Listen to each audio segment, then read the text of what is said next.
There are very important issues that could be covered under the G20, conference or summit that India hosted. और जो अभी भी चल रहा है इंडिया का, India will continue as president of G20 until the 30th of November. 30 नवंबर तक भारत इस संगठन का अभी भी अध्यक्ष रहेगा। फिर 1 दिसंबर से the mantle will pass over to Brazil.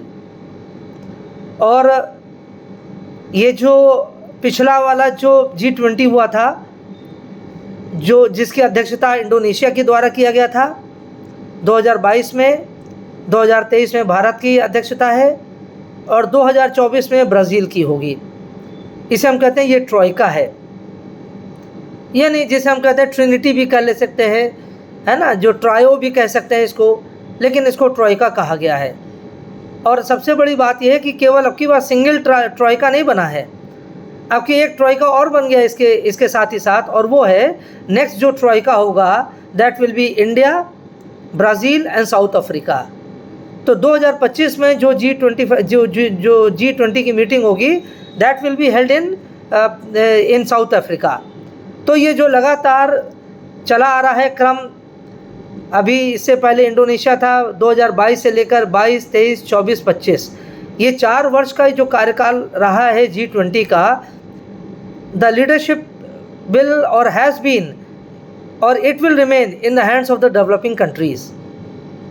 और इसीलिए ADB ने, एशियन डेवलपमेंट बैंक जो है, उसने अपने 2011 के रिपोर्ट में ये स्पष्ट कर दिया था कि in the years now to come, in the decades now to come, the leadership of the international politics or the international movements or international development, whether it is in economic field, whether it is in political field or in diplomatic field, the leadership will generally lie in the hands of the third world countries, in the hands of the emerging new market economies. तो ये जो 2011 की Asian development bank की report है, वो आज, भले ही आज काफ़ी समय बीत चुका है, लगभग 1 दशक से ज़्यादा का समय बीत चुका है, लेकिन अब वो चरितार्थ होती दिख रही है। क्योंकि जो 2022 में जो इंडोनेशिया में हुआ था, अब 2023 में भारत में हुआ, 2024 में ब्राज़ील में होगा और 2025 में South Africa. So all these 4 countries they are leading developing economies of the world. और इसीलिए कहा जाता है कि बार बार भारत ने भी कहा है कि अब जो आगे आने वाला समय है, इसमें तीसरी दुनिया के देशों का बहुत बड़ा योगदान होने वाला है, और विशेष रूप से it is going to be an Asian century. हमारे माननीय प्रधानमंत्री ने बार बार कहा है, विभिन्न अंतर्राष्ट्रीय फोरम से कहा है कि that the 21st century is going to be the Asian century, and within Asia it has been pointed out that India will be playing a major role. और हम देख रहे हैं किस प्रकार से भारत पिछले 8-9 वर्षों में किस प्रकार से बड़ा एक एक्टिव या रादर प्रोएक्टिव एक फॉरेन पॉलिसी को वो चला रहा है ना, जिस मार्ग पर हम चल रहे हैं एक प्रोएक्टिव फॉरेन पॉलिसी है। लेकिन यहाँ पर एक बात ये भी स्पष्ट हो जानी चाहिए कि it is not happening for the first time. और ये जब G20 का ओपनिंग सेरेमनी हो रही थी, उस समय ही भारत ने इस बात को क्लियर कर दिया था, कंफर्म कर दिया था कि that the process of the development of India had started soon after India's independence, and almost every government has contributed to the forward journey of India as an independent state. So it is not happening for the first time, so we must be very clear. तो और इसमें यह भी कहा गया भारत के द्वारा, जब अंतर्राष्ट्रीय समुदाय को ऑडियंस को जब एड्रेस किया जा रहा था, तो इंडिया ने यह भी कहा इसमें केवल सरकारों का योगदान ही नहीं है, बल्कि सभी व्यक्तियों का भी इसमें योगदान है, हमारे वैज्ञानिकों का है, हमारा जो टेक्नोक्रेट्स हैं उनका भी योगदान है, सामान्य व्यक्तियों का योगदान है, कारीगरों का योगदान है। So almost it is a national journey which started soon after India's independence, and it is only after almost 75 years of India's independence that we have reached today's stage of hosting G20 meeting. तो ये कभी कभी कहा जाता है कि जो भी तरह से हम लोग क्रिटिसिज्म पढ़ते हैं तो कम से कम हमें उन चीज़ों से ऊपर रहना चाहिए। और ये बात स्पष्ट भी करी जा चुकी है कि इसमें सभी लोगों का योगदान रहा है, सभी शासन व्यवस्थाओं का, कभी सभी सरकारों का योगदान रहा है soon after India's independence. So it is nothing so unique about the present government only, it has been a kind of a pattern that has been continuing ever since the time of India's independence. दूसरी बात जो ये कहा जाता है, अब की बार एक विशेष इस बात को ध्यान दिया गया है जो हम सबको लगता है, although views can vary from person to person, लेकिन एक जनरल ये जो इम्प्रेशन ये जो अब आ रहा है और ये जो कहा भी गया है that G20 is basically, this time it has come down to the level of the people's G20. It has been looked upon as a people's G20 जिसमें जन भागीदारी कहा गया है ये। और हमारे विदेश मंत्री ने स्वयं कहा है, डॉक्टर एस जयशंकर, जो स्वयं पॉलिटिकल साइंस इंटरनेशनल रिलेशंस के बहुत बड़े स्कॉलर हैं, JNU के पास आउट है, he is a thorough academician and a big scholar of international politics, foreign policy and diplomacy. और उनका ये स्पष्ट मानना है, who has worked across so many governments of India, पिछले उनके लगभग 35 साल के जो विदेश सेवा में जो उन्होंने अपनी सेवाएं अर्पित किया है, उसको ध्यान में रखते हुए उन्होंने कहा कि ये पहली बार ये विशेष इसमें बात ये है कि it has come down to the level of the common people, because till now most of the international engagements, international summits that used to take place in India were confined only to New Delhi. लेकिन इस बार जो G20 की जो एक अंतर्राष्ट्रीय आयोजन है, सम्मेलन है, ये पूरे भारतवर्ष में हो रही है और इन मोर देन 60 cities, भारत के 60 शहरों से ज़्यादा इसका मीटिंग का आयोजन किया गया है। 200 से अधिक मीटिंग्स होल्ड करी गई हैं और सभी 28 राज्य और 8 यूनियन टेरिटरीज में इसका आयोजन किया गया है। So in a way it has been a pan India affair. और यहाँ तक आप समझ लीजिए कि जो मुझे लगता है अरुणाचल प्रदेश और लद्दाख ऐसे रीजन को भी वो वहाँ पर उन शहरों में भी इसका, अरुणाचल प्रदेश जो राज्य है तो अरुणाचल प्रदेश और लद्दाख दोनों जगह G20 की मीटिंग्स आयोजित की गई थी। So it was a clear indication to the international community as well as to the India's immediate neighbours कि it was a symbolic message that India is an sovereign independent country and each and every part of India is the sovereign right of India to hold its conferences or summits in any part of India. तो हालांकि China ने इसके ऊपर बहुत ज़्यादा आपत्ति भी दर्ज किया और संभवतः जो पुतिन साहब नहीं आए, जो जिनपिंग साहब नहीं आए इस मीटिंग में, इस कॉन्फ्रेंस में, सो इट वॉज बीइंग स्पेक्यूलेटेड क्यों नहीं आए वो। यहाँ इस बात को भी थोड़ा सा ध्यान रखना ज़रूरी होगा कि जिनपिंग का ना आना और पुतिन का ना आना, there is a world of difference between the two absences.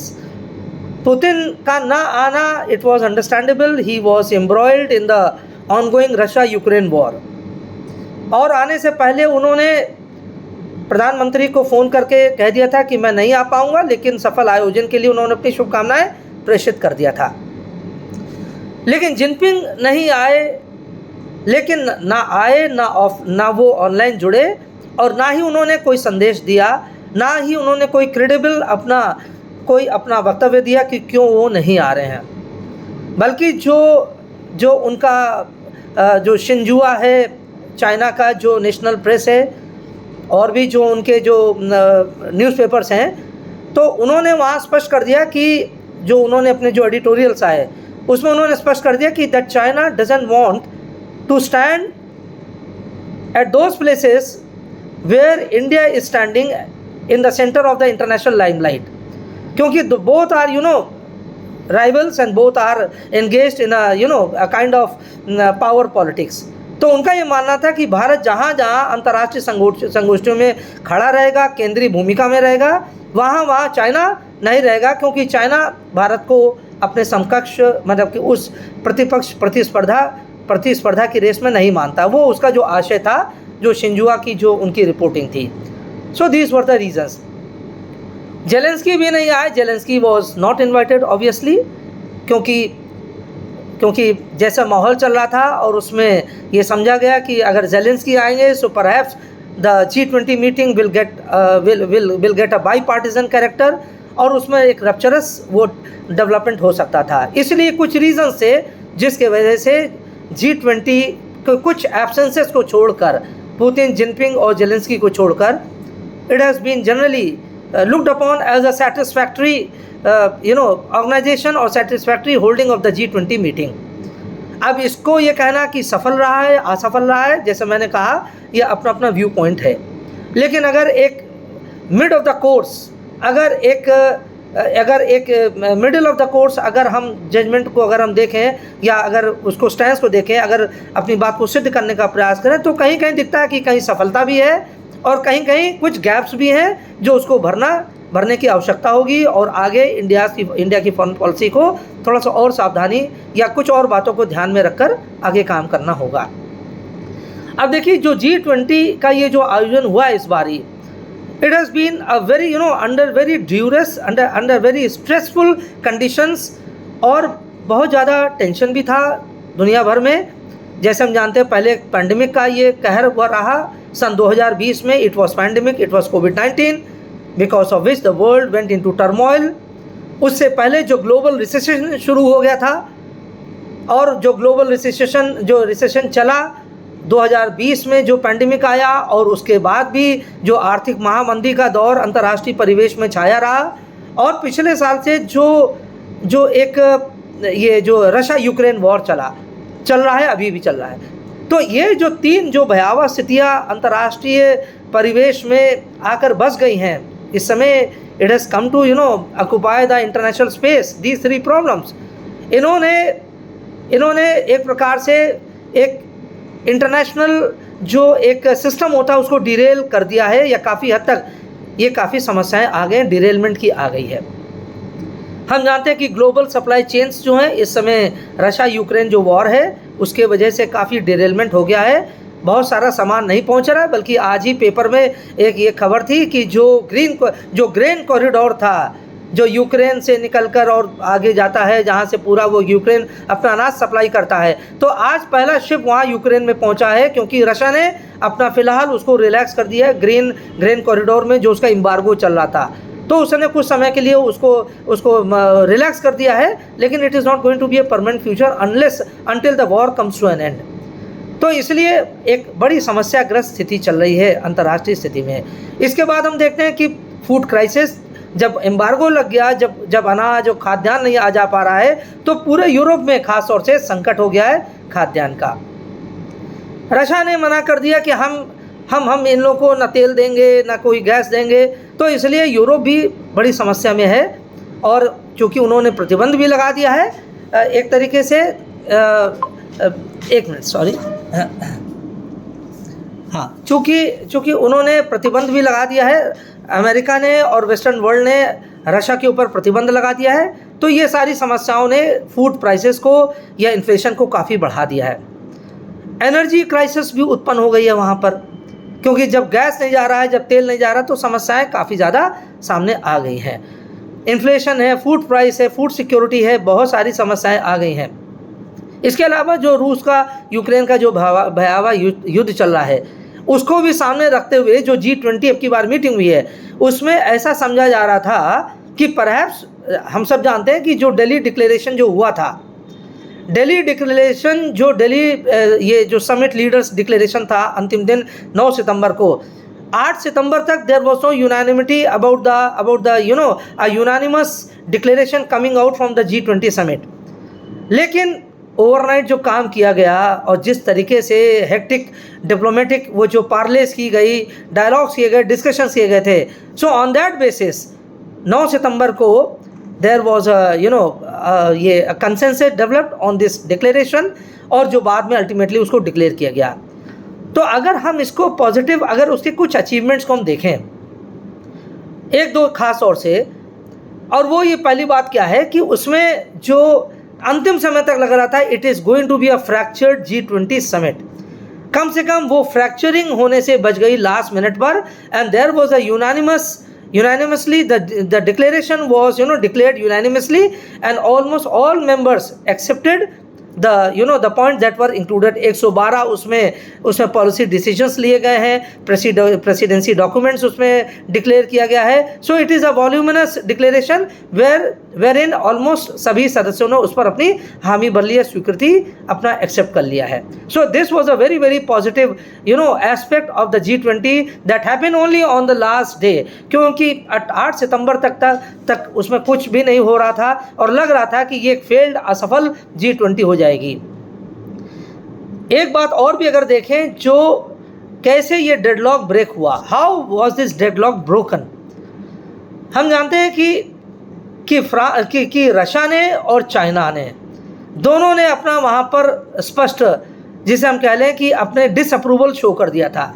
Neither Russia was ready, उसने पहले ही वार्न कर दिया था कि रशिया का नाम नहीं आना चाहिए, और रशिया का नाम अगर नेगेटिव में आया, रशिया यूक्रेन वॉर और पुतिन किसी प्रकार का कोई आशा आया, then Russia will not be accepting this document. वो अपना उसमें स्पष्ट उसने डिस्प्लेजर पहले बता दिया था, मैं ये ऐसा होगा.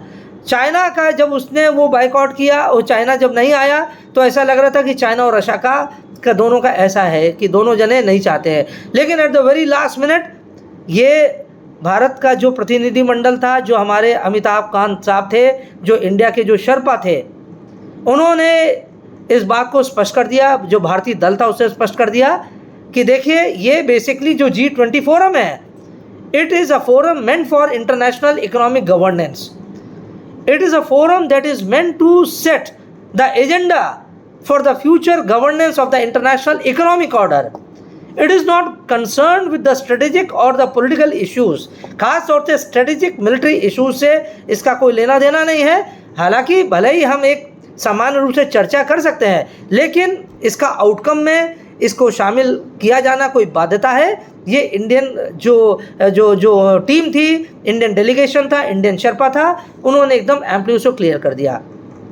जब ये क्लियर किया गया, साथ में कुछ भारत के जो मित्र राष्ट्र थे, खास तौर से जो ब्रिक्स के राष्ट्र थे, ब्रिक्स में जैसे ब्राज़ील था, अर्जेंटीना था, ये दोनों ने विशेष रूप, ब्राज़ील और अर्जेंटीना और मेक्सिको ने, इन तीनों ने विशेष रूप से भारत के प्रस्ताव को समर्थन किया और कहा कि ये बात सही है, हमें इस प्रकार के कंट्रोवर्शियल इश्यूज़ को किनारे कर देना चाहिए, हमें बायलैटरल इश्यूज़ को, अर्थात जो बायलैटरल इरिटेटिंग इश्यूज़ है, हमें इसको शामिल नहीं करना चाहिए. G20 में वही मुद्दे आने चाहिए जो कॉमन गुड से संबंधित हैं, जो सामान्य हित से संबंधित हैं, जो अंतर्राष्ट्रीय परिवेश से संबंधित है. और इस प्रकार से लास्ट मिनट जो हेक्टिक पार्लेज हुए, हेक्टिक डिप्लोमेटिक जो निगोशिएशंस हुए हैं, बिकॉज ऑफ दैट, और जो इंडिया की इसमें जो डिप्लोमेटिक स्किल थी, that was on the table, that was being showcased. क्योंकि अगर G20 में भारत की डिप्लोमेटिक कहीं से इनर्शिया अगर आ जाती, अगर भारत इसको ज़्यादा, अगर इसको बहुत पुश ना करता कि नहीं हमको चाहिए, we cannot return to our countries without coming to a common agreement, without coming out with a common declaration, perhaps it will be a very very bad reflection on us, on the entire international community is not going to take us in good sense. तो इसलिए ये एक बहुत बड़ी बात थी. अब देखिए एक चीज़ और है, और वो जो चीज़ें हैं, वो जो ये पंखा बार बार ऊंचा नीचा कम धीरे तेज हो जाता है, इसीलिए उसको सेट करना पड़ता है. तो अच्छा देखिए दूसरी बात क्यों होगी, वाई वॉज इट, इसमें कुछ आप जाने कुछ स्ट्रेटेजिक रीजंस भी जुड़े हैं. Why the declaration was clinch at the very last minute, what was the reason, क्यों जो बाइडेन ने, क्यों फ्रांस, इटली, जर्मनी, ये 3 ऐसे देश थे, और यूके जो 4 ऐसे देश प्लस अमेरिका, इन लोगों ने क्यों एक्सेप्ट कर लिया डिक्लेरेशन को, हम स्वीकार कर रहे हैं, whereas they were deadly oppose to Russia and China in so far as the current war is going on. वो लोग चाहते थे ये चारों, ये पूरा European Union as a bloc, plus ये जो इंडिविजुअल कंट्रीज जो EU के वहाँ रिप्रेजेंटेड हैं, plus America, they wanted before coming to the summit, they had expressed the idea, they had expressed the desire that the G20 declaration will be coming out with a stern warning to Russia, as well as a condemnation of the Russian aggression against Ukraine. ये पहले से ये इन लोग का ये मन बना चुके थे.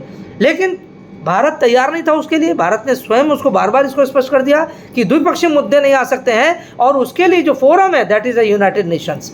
यूनाइटेड नेशंस में इसको डिस्कशन किया जाना चाहिए, सिक्योरिटी काउंसिल में डिस्कस किया जाना चाहिए, जो chapter 8 of the United nation charter वहाँ पर इसको टेकअप किया जाना चाहिए। लेकिन इसको इसमें बिल्कुल नहीं लाना होगा, otherwise it will be a big failure of a multilateral organization. अच्छा, अब देखिए भारत ने जब ये अपनी बात कही तो वहाँ पर एक इंडिकेशन इंडियन डेलीगेशन ने ये भी दे दिया, देखिए जो अब अंदर की बातें निकल कर आ रही, देखिए कितने महीन डिप्लोमेटिक नुएंसेस होते हैं। During the discourse during the discussions in the G20 जो 9 सितंबर को हुआ, भारत ने इस बात का भी फीलर दे दिया कि if the G20 partners they fail to come out with a unanimous resolution और with a unanimous declaration, then perhaps it will signal the victory of China. China did not come to this G20 meeting, जो summit meeting थी, Jinping नहीं आए, and then Joe Biden has had said if China wants to play a role of spoiler then it can do so, but China should make it clear that the G20 is not going to fail because of China's ambitions, it is going on fine. अब देखिए Joe Biden ये पहले ही बात बोल चुके थे, जो Biden ने पहले कह दिया था कि अगर जिनपिंग नहीं आना चाहते हैं कोई बात नहीं, अगर वो खेल को ख़राब करना चाहते हैं तो वो करके देख लें, लेकिन खेल नहीं खराब होगा।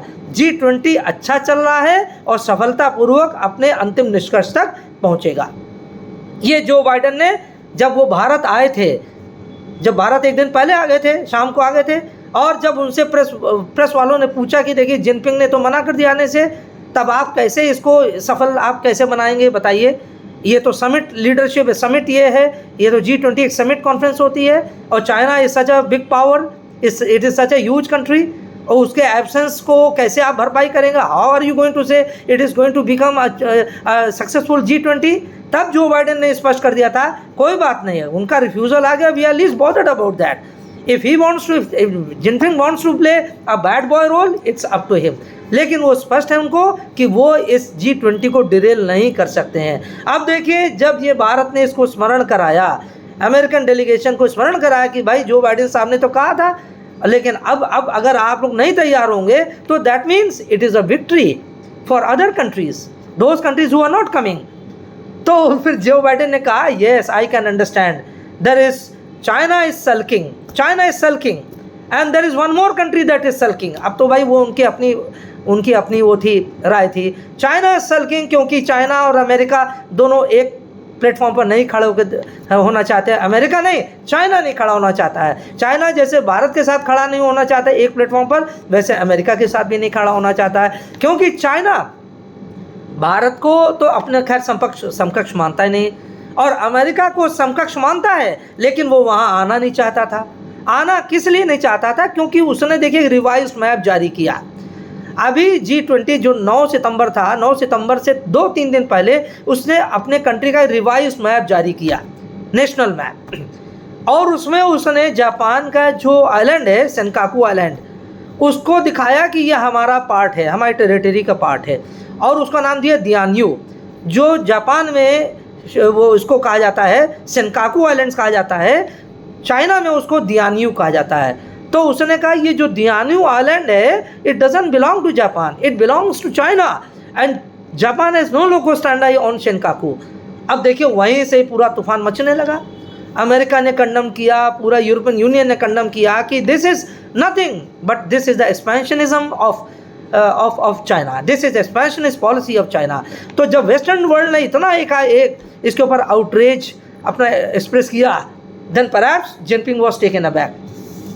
उसको ये नहीं लग रहा था कि इतना बड़ा तूफान खड़ा हो जाएगा, तो उसको ये लगा, जिनपिंग को ये लगा कि अगर हम G20 में आएंगे perhaps the eyes will be on China, everyone would be staring at China with a very suspectful eyes. China के ऊपर सब लोग दृष्टि कर लेंगे और सब सारा गुस्सा वहीं उतरेगा कि आप ऐसा कर रहे हैं। तो इसलिए, और चूँकि रूस आ नहीं रहा था, तो since Russia was not coming, Jinping realized perhaps it is not the right time for it to be there, क्योंकि रशिया का ना आना, रशिया का गुस्सा, यूक्रेन वाला जो गुस्सा था रूस के ऊपर जो वेस्टर्न वर्ल्ड का है, उसका भी गुस्से का खामियाजा चाइना को भुगतना पड़ता। नया उसने आइलैंड नया मैप जारी कर दिया तो उसका भी उसको करना पड़ता। और फिर भारत के साथ वो कैसे करे, जहाँ भारत की वाहवाही हो रही है पूरे मंच पर दुनिया भर में, कैसे वो साथ वहाँ रह सकता। So these were the basic reason that why China did not come. लेकिन साथ ही साथ ये जो बाइडेन को भी समझ में आ गया कि अगर हम पुतिन को ये कंडम करने के वजह से, ना करने के वजह से हम डिक्लेरेशन नहीं जारी करेंगे, तो जो बाइडेन को समझ में आ गया, अमेरिकन कैंप को समझ में आ गया, यूरोपियन मेंबर्स को समझ में आ गया, perhaps it will be an indirect victory for China, it will be an indirect victory for other countries too, जो भारत के साथ सहमति नहीं रखते हैं या जो अमेरिका के साथ सहमति नहीं रखते हैं, फिर चाहे वो ईरान हो, फिर चाहे वो रूस हो, फिर चाहे वो नॉर्थ कोरिया हो, चाहे फिर कोई अन्य देश हो, तो ऐसे देशों की वो विजय हो जाती है। तो देखिए, जब ये डिप्लोमेटिक प्रोसीडिंग्स जब ये चल रही थी, ये विषय आया और इस तरह से लास्ट मिनट ये क्लिंचिंग हुआ, लास्ट मिनट ये सक्सेसफुल, ये आप समझ लीजिए कि डिक्लेरेशन जारी हुआ। हमारे अमिताभ कांत साहब जो हैं, जो शर्पा हैं, उन्होंने ये स्पष्ट कर दिया कि ये जो कितना हम लोग ने इसके ऊपर माथापच्ची किया है, और उन्होंने कहा कि ये पिछले 2-3 दिन नहीं, उन्होंने कहा 250 घंटे का हमने काम किया है। We have put in around more than 250 hours of diplomatic negotiations, diplomatic wranglings in trying to build consensus over the Delhi declaration summit.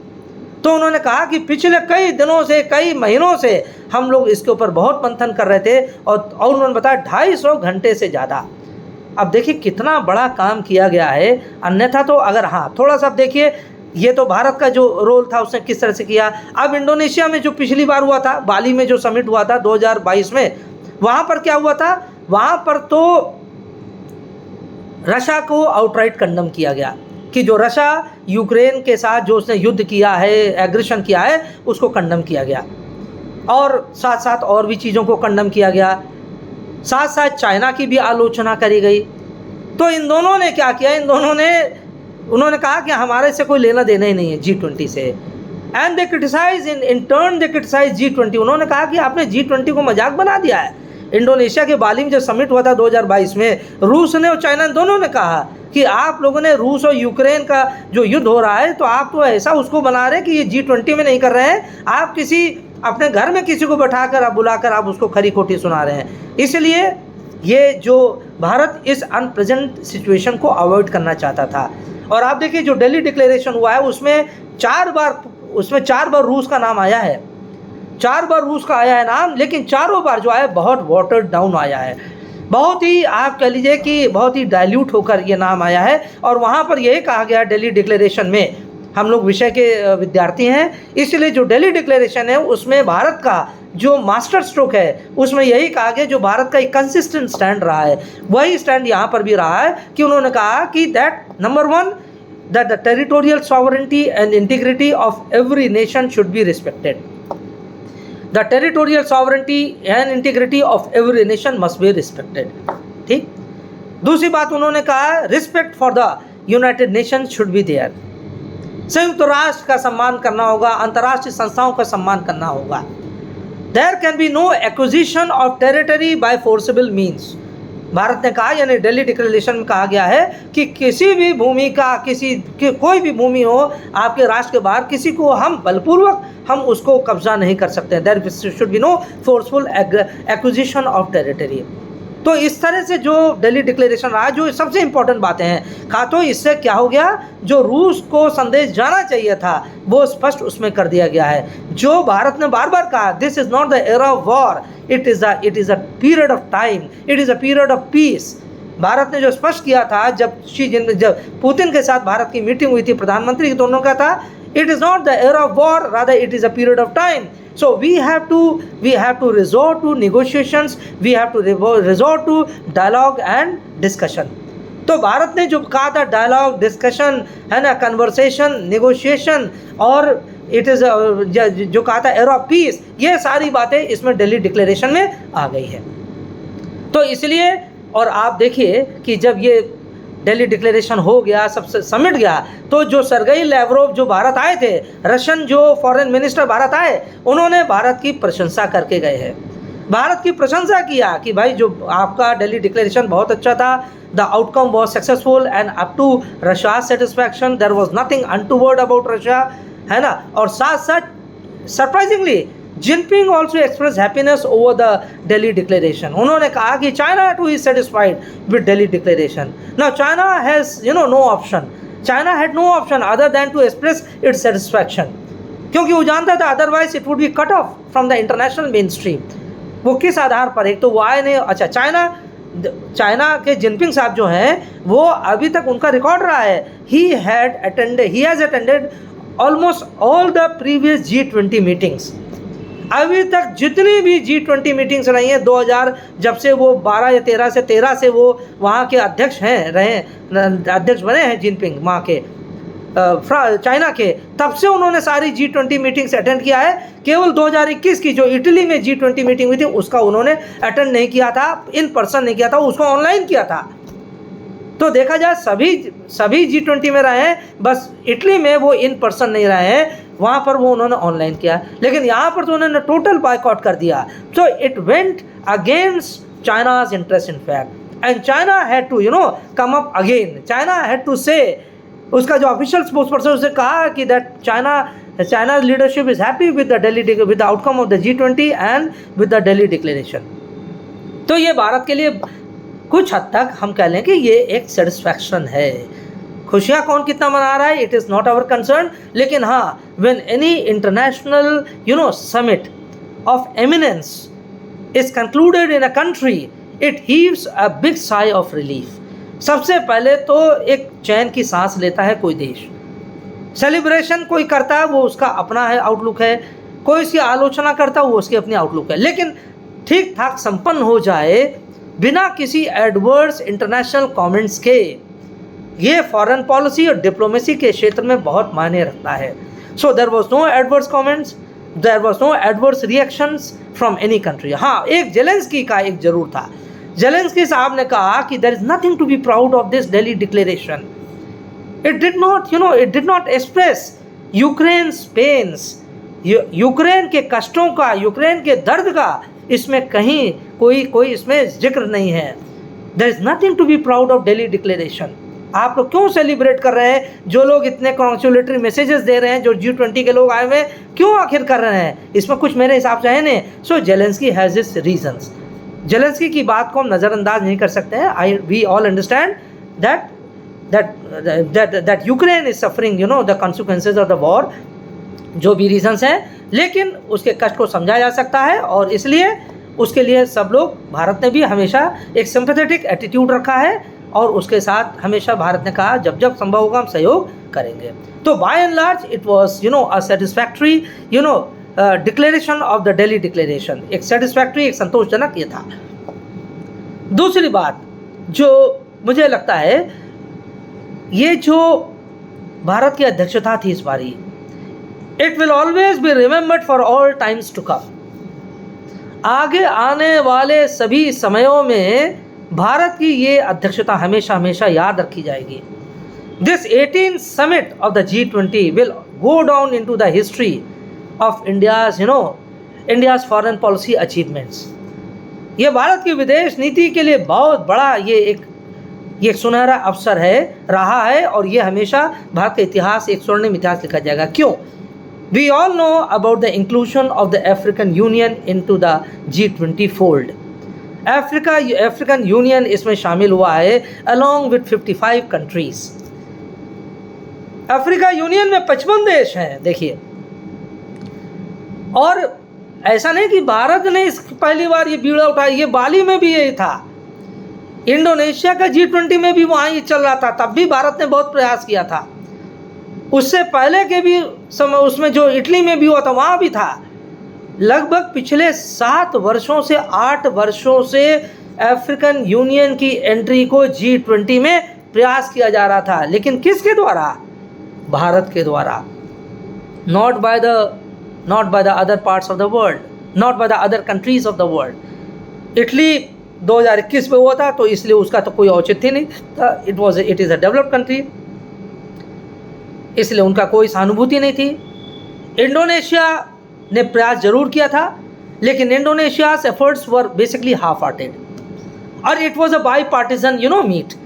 वहाँ दो फाड़ हो गए थे। इंडोनेशिया की बाली समिट में तो दो धड़े हो गए थे, एक वेस्टर्न ब्लॉक हो गया था, एक रशिया चाइना ब्लॉक हो गया था। इस वजह से वहाँ पर तो कोई प्रश्न ही नहीं उठ सकता था। It was a failed it came to an end on a very terrible note, जो बाली समिट था। भारत के सामने यही एक बहुत बड़ा एक मेमोरी थी भारत के लिए, कि कहीं ऐसा ना हो कि बाली 1 के बाद बाली 2 हो जाए। तो इसलिए भारत बहुत सजग था। इसीलिए अमिताभ कांत जो हैं शेरपा भारत का, उन्होंने 250 घंटे से ज़्यादा इतना ज़्यादा उन्होंने परिश्रम किया, और तब जाकर ये संभव हो पाया। तो अब देखिए, जो हम यहाँ बता रहे थे, अफ्रीकन यूनियन की 55 देशों के साथ एंट्री हुई है इस G20 में। अब देखिए, ये अब इनके आने से क्या हुआ? इनके आने से हम सब जानते हैं, now there is a greater representation, there is a broad based representation of G20. G20 में अभी तक आप देखिए, it was a heavily dominated by the western countries. अब आप देख लीजिए यूरोपियन यूनियन, उसमें 19 देश है ना, यूरोपियन यूनियन में 27 देश, वो है पूरा European Union as a bloc है, प्लस उसके 6 देश हैं उसमें। 6 देश कौन से हैं? अब देखिए, उसमें जापान, उसमें France, Germany, Italy, England, Turkey, Greece, ये 6 देश हैं यूरोप के, जो ऑलरेडी सिंगुलर वे में भी हैं, इंडिविजुअल भी हैं, और प्लस 27 देश का पूरा समूह यूरोपियन यूनियन है। कितना बड़ा वो आप समझ लीजिए डोमिनेंस है वहाँ पर, और उनके ऊपर जो अमेरिका बैठा है, अमेरिका तो है ही। तो अभी तक G20 क्या था? इसके ऊपर चार्जेस ये लगते थे, it was a western countries club, it was a club of the elite people of the elite country. इस बार ये मिथ टूट गया, क्योंकि अब अफ्रीकन यूनियन इसमें आ गया। भारत ने बार बार कहा है कि we need to highlight the voice of the global south, और इसीलिए the voice of the global south summit हुआ था अब की बार जनवरी 2023 में voice of the global south summit हुआ था, जिसमें बहुत सारे अफ्रीकाई देश इसमें शामिल हुए थे। नई दिल्ली में ये हुआ था, और भारत ने वहाँ पर ये स्पष्ट कर दिया था कि हम पूरा प्रयास कर रहे हैं अपने G20 में आपको शामिल करने के लिए। प्लस अभी जब हमारे प्रधानमंत्री जी की जो अमेरिका यात्रा हुई थी अभी कुछ समय पहले, जहाँ पर कई सारे डिफेंस डील्स की गए थे, वहाँ पर भी ये मुद्दा उठाया गया था कि अब की बार G20 में अफ्रीकन यूनियन को शामिल किया जाना है ना, वी शुड ट्राई कलेक्टिवली। और इस बात को भारत ने भली भांति पूरे अंतर्राष्ट्रीय समुदाय में पूरा लेकर चर्चा और परिचर्चा किया था। तो ये पिछले 1 साल से नहीं बल्कि कई वर्षों से भारत ने अफ्रीकन यूनियन के 55 देशों को शामिल कराने के लिए प्रयास किया, लेकिन एज अ ब्लॉक ये आया है। तो it will be represented by one leader only, एक ही लीडर रहेगा। ऐसा नहीं कि सारे 55 देशों के 55 आ जाएंगे, तब तो बिल्कुल मैस हो जाएगा, है ना। तो लेकिन पूरी अब ग्लोबल जो साउथ है, यानी अफ्रीका यूनियन की जो वॉइस है, that will now be heard in the G20। अच्छा, ये तो एक ऊपरी जो बात है हमको दिख रही है, it is now more broad based, more representative, है ना, ये सारी चीज़ें हो गई हैं। अभी तक आप देखिए सारे आंकड़े भी पुराने पड़ जाएंगे। अभी तक आंकड़े क्या थे G20 को लेकर? It was representing 85% of the global trade off the global ये GDP। अभी तक हम लोग कहते हैं ना G20 में का ये बहुत बड़ा ये संगठन है, और दुनिया का 85% जो ग्लोबल ट्रेड है, जो GDP है ना, ग्रॉस डोमेस्टिक प्रोडक्ट है, वो ग्रॉस डोमेस्टिक प्रोड्यूस है GDP, वो इसी के माध्यम से आता है। लेकिन अब वो 90% अब टच कर रहा है। Now the GDP G will be touching 90%, है ना। अभी तक कहा जाता था कि 2/3 विश्व की जनता का ये प्रतिनिधित्व करता है G20। अब अफ्रीकन यूनियन के आने से more than 80% of the world population will be represented by the G20। ठीक, 85% ये इंटरनेशनल ट्रेड को रिप्रेजेंट करेगा। 85% इंटरनेशनल ट्रेड को करेगा। अभी तक ये हुआ था 75 से 80% के बीच में होता था इंटरनेशनल। अभी जो लेटेस्ट जो फिगर्स आ रहे हैं हमारे पास, लगभग 85% of the international trade, 90% of the world GDP, almost 80% of the global population, all these will be included।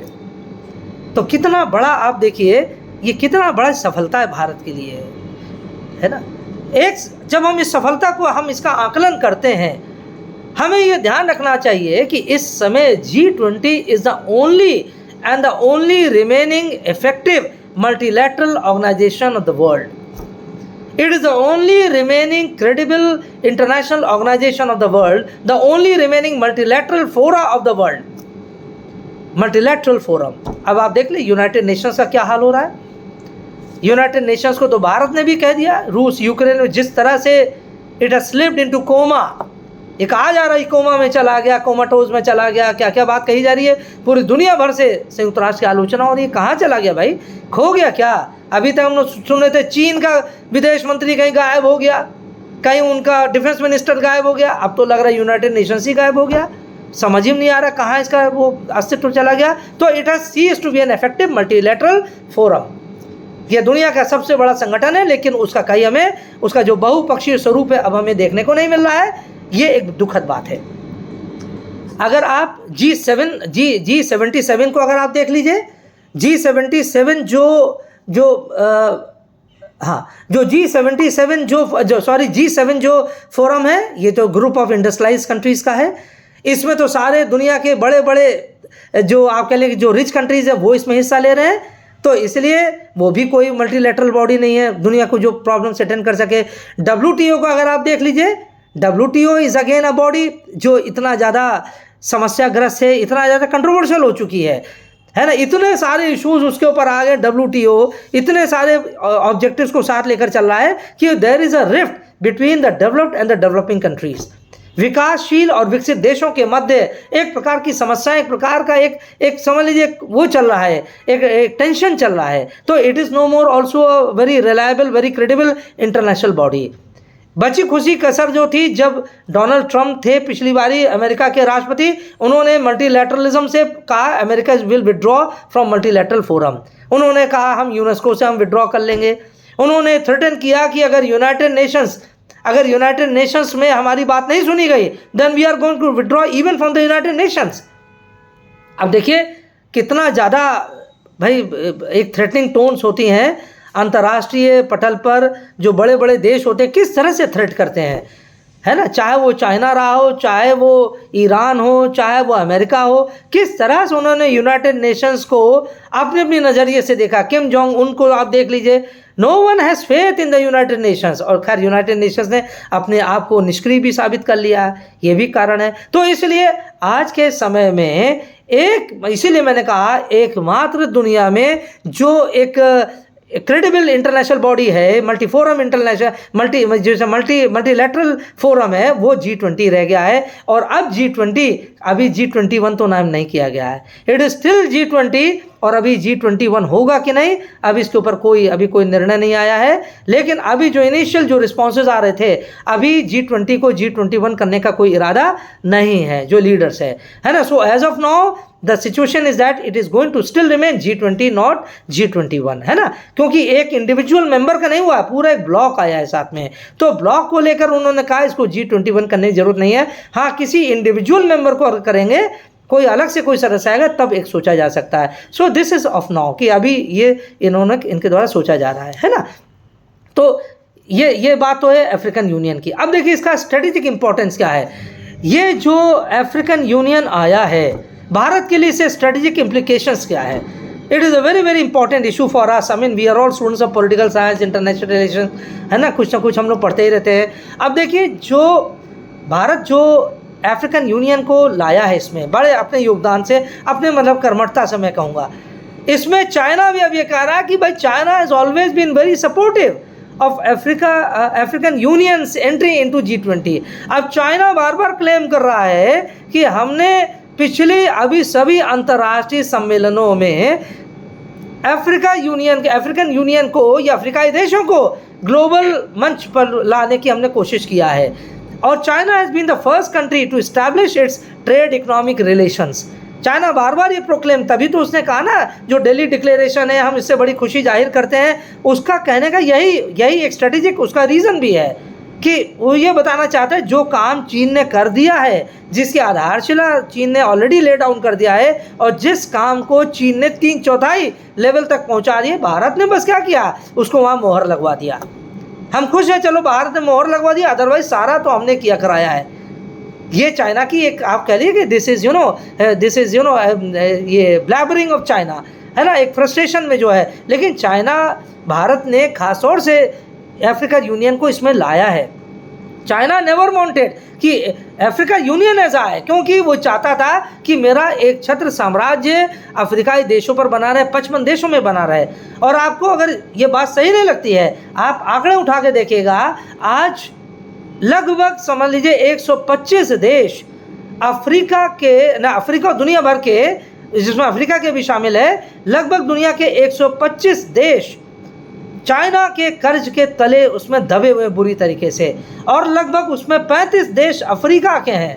Almost 35 countries of the world of Africa, they are buried under the Chinese debt. इसीलिए हम लोग कहते हैं debt trap policy, Chinese debt diplomacy, chequebook diplomacy जिसे कहते हैं, chequebook diplomacy. ये शब्द वही चाइना से निकल के आ रहा है। चाइना कहीं जाता है तो कहता है कि बस मुझे, जैसे जिबूती में गया अभी कुछ साल पहले, वहाँ उसने कहा ये भूमि हमको लेना है, तुम लोग बताओ तुम्हें कितना पैसा चाहिए, I am here to give you an open blank cheque. और भाई वहाँ के शासक लोग आप जानते, थोड़ा निर्धनता है, भुखमरी है, बहुत सारी समस्याएं, इसलिए जो भी पैसा मिल रहा है वहाँ पर उन्होंने जल्दी जल्दी चाइना से ले लिया और नाम लिख दिया पूरा जिबूती में, चलो आपको ये दे देंगे वो दे देंगे, और जिबूती में उसका टोटल कब्जा हो गया। उसने कहा कि हम आपको इतना पैसे दे रहे हैं, बस हमें काम करने दो। इस तरह से चाइना की जो डेट ट्रैप पॉलिसी है, आज लगभग समझ लीजिए 25 अफ्रीकाई देशों से ज़्यादा वहाँ पर छा गई है, उसमें पूरी एकदम बिल्कुल एकदम घर कर गई है, बीमारी है। It is a expansionism of China, it is a debt जिसे हम कहते हैं पॉलिसी ऑफ चाइना, और ये उसका बहुत बड़ा एक इंस्ट्रूमेंट है, बहुत बड़ा फॉरेन पॉलिसी इंस्ट्रूमेंट है। अब देखिए अफ्रीका तो फिर भी हमसे दूर है, आप अपने अगल बगल देशों को आप देखिए, नेपाल में क्या हुआ, श्रीलंका में क्या हुआ, बांग्लादेश में क्या हो रहा है। बांग्लादेश में तो शेख हसीना है, जब से हैं थोड़ा सा उन्होंने देख लिया अगल बगल क्या हो रहा है, थोड़ा सा ब्रेक लगा दिया, कॉमा लगा दिया। आप पाकिस्तान में देखिए, म्यांमार में देखिए, नेपाल में देखिए, श्रीलंका में देखिए। लेटेस्ट एग्जाम्पल श्रीलंका है कि जहाँ पर तो पूरा जो राजपक्षा जो परिवार था सड़क पर भाग रहा था, and people were after this royal family. और क्यों? क्योंकि चाइना ने इतना पैसा वहाँ देकर कर्जा उसमें उड़ा दिया कि उसने हम्मन टोटा ले लिया। अगले कई साल 99 वर्ष तक हम्मन टोटा चाइना के कब्जे में चला गया। कोलंबो पोर्ट चाइना के कब्जे में आ गया है, जो उसका मेन पोर्ट है। हम्मन टोटा के बाद कोलंबो पोर्ट है, वो भी चाइना ने कब्जा कर लिया है। उधर पाकिस्तान को पूरा वो निकल गया है। आप मालदीव्स को देख लीजिए, जब तक अब्दुल्ला यामीन थे तब तक उनकी बहुत गहरी दोस्ती थी चाइना से, और उसने चाइना ने अब्दुल्ला यामीन के रहते हुए more than 1/3 of Maldives was captured by China. ये डेट डिप्लोमेसी थी, उधार बांटो और कब्जा करो वाली जो नीति थी। जब से मोहम्मद इब्राहिम सोली आए हैं, उन्होंने तब से थोड़ा सा वहाँ ये कब्जेदारी वाली जो स्थिति है, योजना है चाइना की, उस पर थोड़ा सा कुछ ब्रेक लगा है। And because Ibrahim Solih happens to be good friend of India, और चूँकि वो मौमून अब्दुल गयूम, जिनका भारत ने कई बार रक्षा किया था during the decade of 80s, 1980 के दशकों में, जब कई बार गयूम साहब के सरकार के ऊपर विपत्ति आई, तख्ता पलट हुआ है ना, तब भारत हमेशा वहाँ पर उसके साथ रहा। तो इसलिए ये अब अब्दुल गयूम के बाद अब इब्राहिम सोली साहब आए हैं। बीच में और लोग भी जो थे, उन्होंने हमेशा चाइना के साथ बड़ी मित्रता किया और उन्होंने अंजाम देख लिया। तो इसलिए भारत जो अफ्रीका यूनियन को पूरा G20 में जिसको शामिल कराया है भारत ने, ये चाइना के अगेंस्ट एक काउंटर समझिए, एक काउंटर ब्लॉक खड़ा कर दिया है। और अब किस तरह से देखिए वहाँ गले लोग मिले हैं भारत के जो प्रधानमंत्री थे, किस तरह से उन्होंने भारत का समर्थन किया, और उन्होंने कहा कि we are so happy that we have been brought into the G20 fold, है ना। तो ये हम लोग के लिए बड़ी कुछ महत्वपूर्ण बातें हैं जब हम इंटरनेशनल स्ट्रेटेजिक अलायंस को हम डिस्कस करते हैं। अच्छा, अब देखिए एक भारत के लिए बहुत बड़ी और सफलता है, और वो क्या सफलता है कि जो एक कॉरिडोर जो बना है, ये जो इंडिया, मिडिल ईस्ट, यूरोप है ना, इकोनॉमिक कॉरिडोर जो बना, अब बना क्या है, इसकी योजना अब अभी शुरू करी गई है, मतलब अभी डिस्कशन किया गया है, सहमति बन गई है उसमें, और उसमें खास तौर से भारत का बहुत बड़ा योगदान है। और भारत जानते हैं, हम सब जानते हैं कि जो चाइना का बेल्ट एंड रोड इनिशिएटिव है वो आज लगभग विश्व के 150 देशों से ज़्यादा वो लोग उसमें शामिल हो चुके हैं, देश शामिल हो चुके हैं। More than 150 countries of the world they have become part and parcel of the BRI।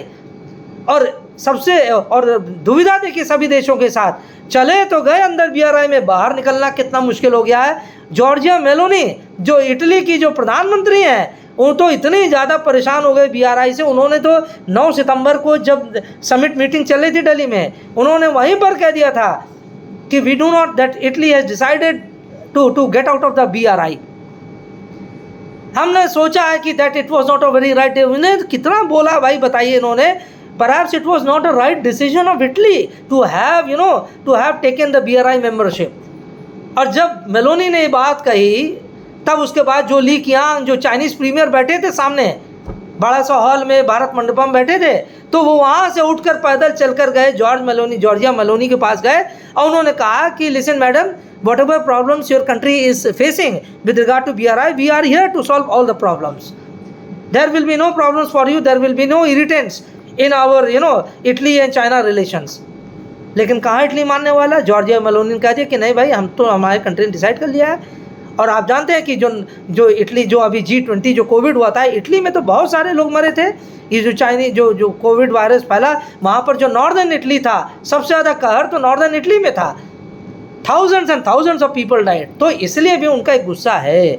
Italians I mean they harbour a grudge against China, firstly because of कोविड-19, और जिसका अभी भी रह रहकर हम जानते हैं कि प्रकोप दिखता है, और दूसरा ये जो BRI प्रोजेक्ट ने जिस तरह से उनको परेशान कर दिया है। और जो मेलोनी ने कहा हमको तो कोई खास फायदा ही नहीं हुआ, we thought we were thinking that BRI is going to add to our national economy, but perhaps we have not got much advantage of BRI, और इसलिए उन्होंने काम छोड़ने जा रहे हैं। और केवल यही नहीं, 7-8 देश और हैं जिन्होंने मन बना लिया है कि हम BRI से हम अब बिल्कुल सेवा समाप्त करने वाले हैं।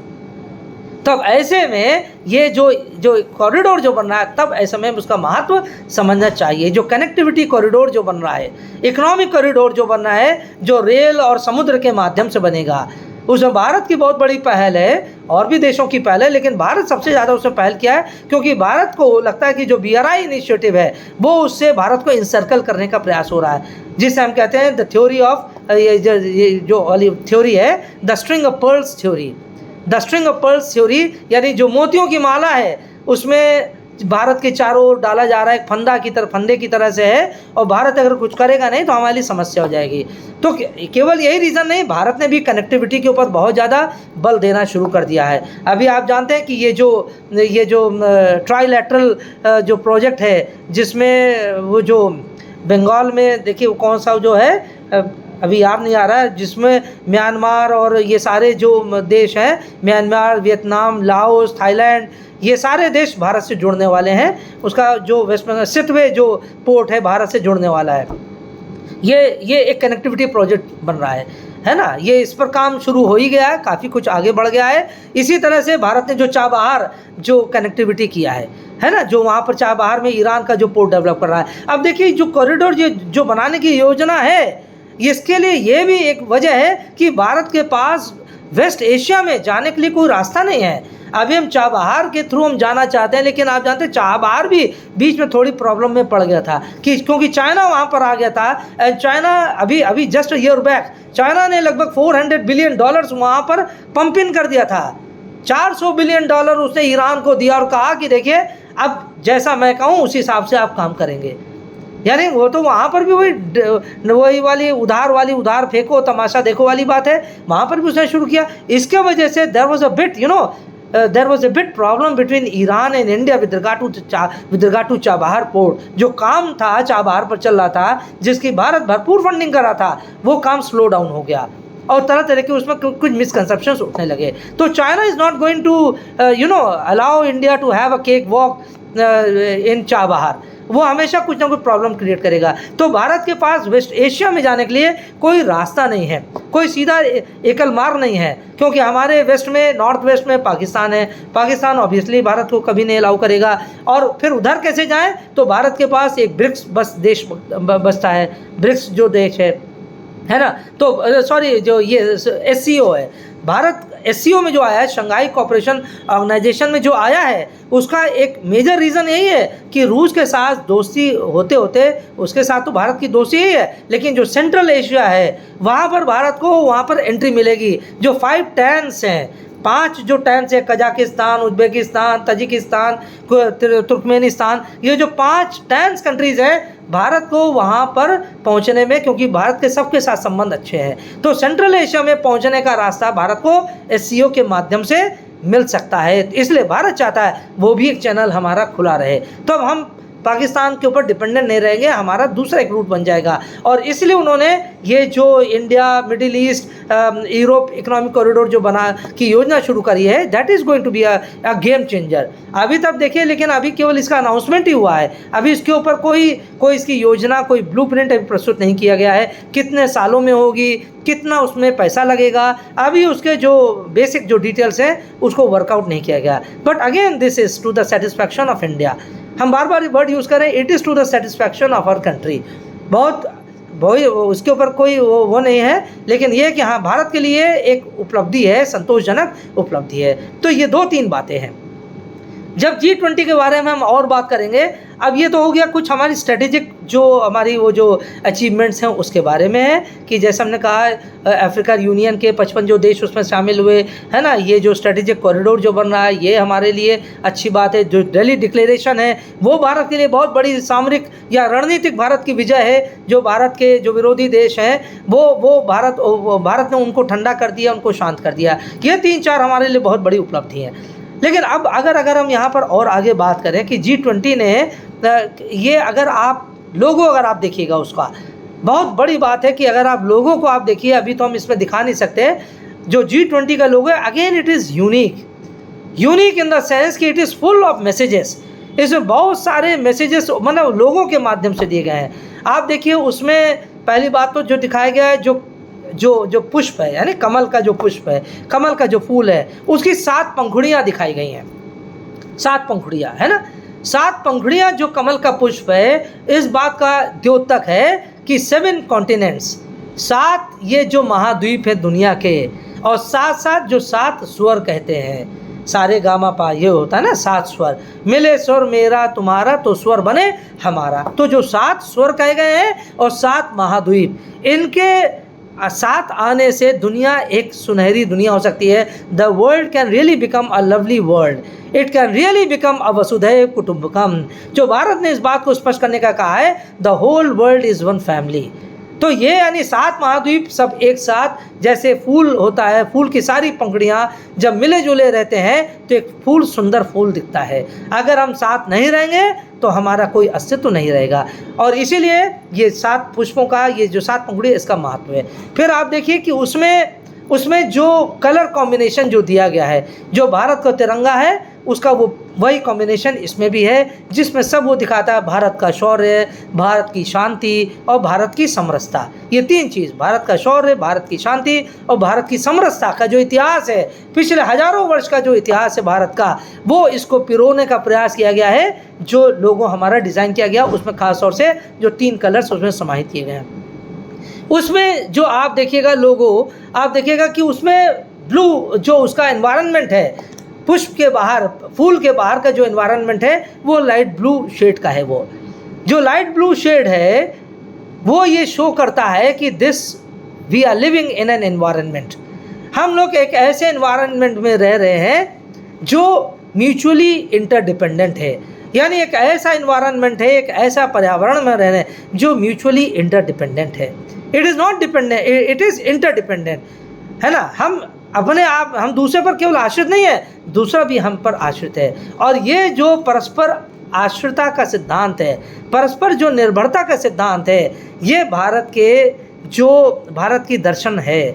भारत का जो पुराना दर्शन चला आ रहा है कि there is a specific relationship, there is a close relationship between the universe and its objects.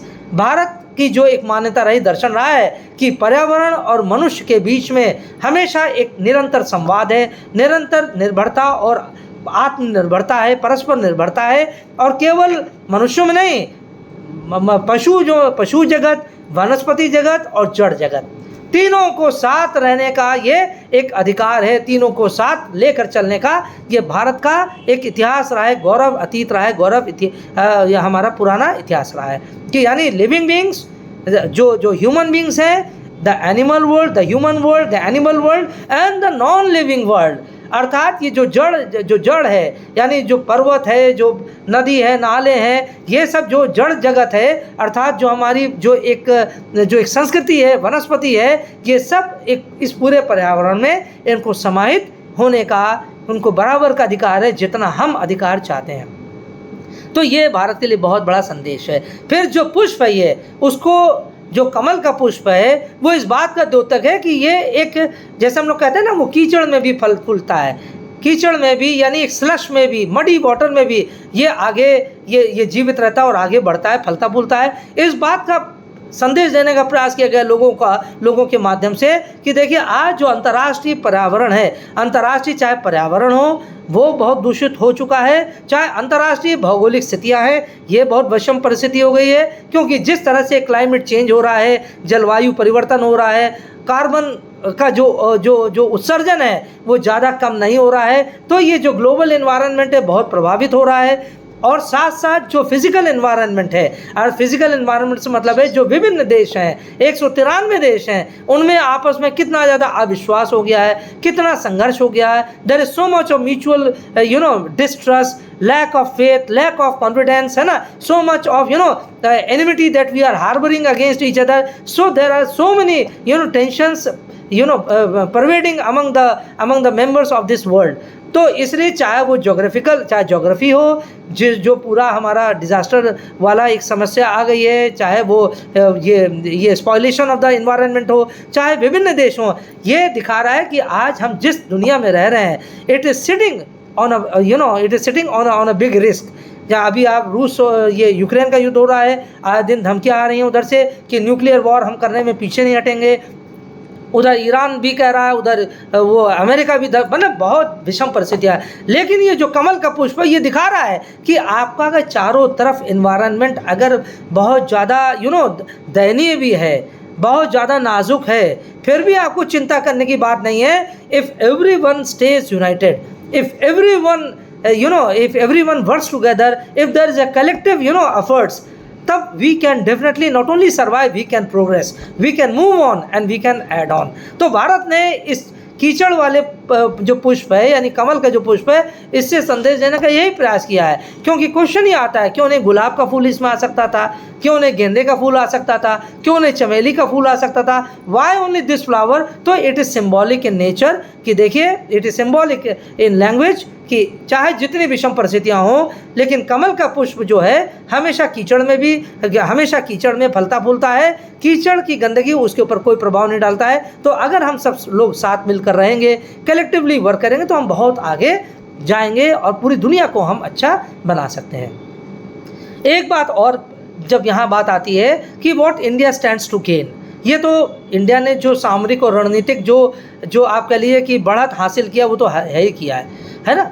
और अब इंडिया को क्या मिला, हमें अंदरूनी रूप से internally what have we got, है ना, have we achieved anything from within. ये तो बड़ी बड़ी बातें हुई, अंतर्राष्ट्रीय स्तर पर पूरी दुनिया हमको देख रही है, पूरी वॉच कर रही है। हम लोग बार बार ये कह रहे हैं कि भाई देखिए, ये आज दुनिया को संदेश जा रहा है कि हम लोग ग्लोबल लीडरशिप अडॉप्ट करने के लिए तैयार है। India is ready to adopt the mentally of global leadership, we are ready to play a pioneering role in international politics. अंतर्राष्ट्रीय राजनीति में हम मुख्य भूमिका अदा करने के लिए हम तैयार हो गए। ये पूरी दुनिया ने देख लिया, ये तो हम संदेश दे ही रहे हैं। लेकिन दूसरा जो पक्ष आता है यहाँ पर ये कि क्या भारत इससे कुछ अचीव कर पाया है अपने आंतरिक रूप से, क्योंकि इसमें देखिए हमें इस चार्ज को भी, इस एलिगेशन को भी ध्यान में रखना होगा। Many commentators they have said कि that it was basically media blitzkrieg. हज़ारों रुपए इसमें पंपिंग के, हज़ारों करोड़ रुपए इसमें डाले गए हैं। कहा गया कि लगभग 15,000 करोड़ का इसमें पूरा ये पूरा भारत का ये आयोजन था G20 का, जिसमें पैसा पूरे पानी की तरह से बहाएगा। तो बहुत हमें वो सब भी आस्पेक्ट याद रखना चाहिए, जहाँ अच्छाई कुछ बात करते हैं वहाँ कुछ इस तरह की बातें भी हमें याद रखना चाहिए। अच्छा, अब देखिए इन बातों का अगर हम बातों को संज्ञान में लें कि क्या ये वेस्टेज है इंडियन रिसोर्सेज का, है ना, जो टैक्स पेयर का ये वेस्टेज है, तो अगर इसको एनालाइज करें तो personally individually I would feel and I would like to justify my statements as well, my argument as well, कि it is not a wastage of money as such, जो लोग कहते हैं, है ना, जिस भी रीज़न से। अगर हम देखें कि it has been a grand occasion for India to showcase its achievements। ये भारत के लिए जो पूरे एक साल का जो मौका था, ये बहुत स्वर्णिम ये मौका रहा है कि जब भारत अपनी उपलब्धियों को दुनिया की बिरादरी के सामने शोकेस करने का, उसको सजाने का, दूसरों को दिखाने का ये एक अवसर ये भारत के लिए रहा है। And India has been able to capitalise on this international opportunity. अब देखिए साउथ अफ्रीका जब यहाँ पर साइरल रामाफोसा साहब आए थे, है ना, अब तो चले गए हैं, और ब्राज़ील के जो लूला डी सिल्विया जो राष्ट्रपति थे, ये दोनों राष्ट्रपति ये कह कर गए भारत से कि भारत ने इतना भव्य आयोजन किया, हम लोग, मुझे समझ में नहीं आ रहा है कि हम लोग अब कैसे इसको, ये मोमेंटम को कैसे आगे बनाए रखेंगे। We are at a loss कि हम कैसे